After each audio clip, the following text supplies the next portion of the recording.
vraiment 9 semaines, quoi, l'automne dernier, quoi, il y a un an.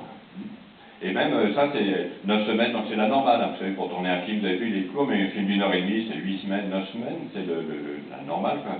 Et en revanche, on a tourné beaucoup dans la chocolaterie, quand même. Il y a beaucoup de scènes dans la chocolaterie qu'on a recréé. Alors là, pour le coup, c'est quand même un décor, hein. C'est pas du studio, c'est dans une usine désaffectée, mais là, la décoratrice a fait un très beau travail. C'est une chocolaterie complètement inventée. En plus, qu'aujourd'hui, vous savez, les chocolateries, c'est comme des laboratoires, hein, pour les normes d'hygiène. Moi, je trouvais ça pas beau, quand même, visuellement. Donc, mais là, c'est vraiment, il n'y a plus de chocolaterie qui ressemble, oui, qui ressemble à ça. Hein. Il y en a plus. Hein.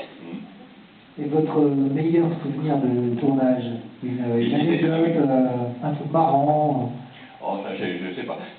En tout cas, il disait sur le temps, quoi, et tout, donc on a tourné beaucoup de scènes dans la chocolaterie, et Benoît Poulvord est quelqu'un, en revanche, qui est quand même un peu, qui a besoin que ça bouge tout le temps, qui est quand même nerveux, et on a tourné 2 semaines dans la chocolaterie, et à la fin, il n'en pouvait plus, il est arrivé le matin en disant, mais on tourne Navarro, et tout, quoi, et tout, quoi. Il avait l'impression de faire Navarro dans son bureau avec ses stores, et tout ça.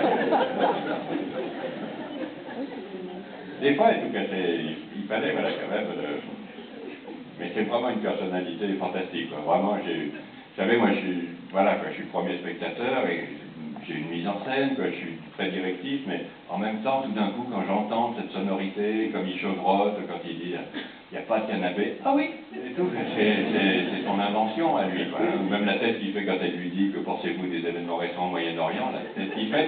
En plus, bon, je fais pas mal de prises, vous voyez, 7-8 prises de chaque plan, comme ça, de chaque scène. Et après, il faut choisir les meilleurs moments, et il y en a toujours. Et on entre aussi dans un autre monde pendant ce film, notamment par le côté années 50, effectivement, et puis également par l'atmosphère que dégage le film. Est-ce que c'est pour nous faire ressentir un peu les émotions que peuvent ressentir les émotifs? Oui, c'est ça, c'est pour que vous ressentiez en effet que la perception du grand émotif, c'est-à-dire qu'il pense quand même que le monde est dangereux, quoi, que l'autre est potentiellement dangereux, et donc il a tendance à se créer un petit univers un peu protecteur. Quoi. Et moi, ça a été le cinéma, il y a des gens qui se créent un univers. Vous voyez, Isabelle Carré, c'est elle qui m'a donné l'idée de la... Parce que ça vient d'elle, hein, et tout, c'est elle qui m'a donné l'idée de la chanson pour donner du courage. Et elle, dans la vie, quoi, quand elle est dans une situation émotive, elle se chante la chanson du monde de Candy, là, je ne sais plus comment ça s'appelle, vous voyez... Vous voyez ce que c'est, non? Oui, oui. Je ne sais plus ce que c'est, je ne pourrais pas vous le chanter, mais... Au pays de Candy, voilà. Et c'est pour vous dire, elle s'était retrouvée au Festival de Cannes avec un film qui s'appelle La femme défendue, où elle était toute seule à l'écran quasiment, elle était dans un tel état de terreur qu'elle se chantait au pays de Candy, vous voyez, avant d'aller voir les journalistes. Donc c'est vous dire.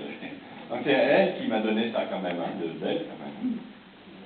Et puisqu'on parle de musique, justement, le choix de la musique du film. Moi j'adore, mais...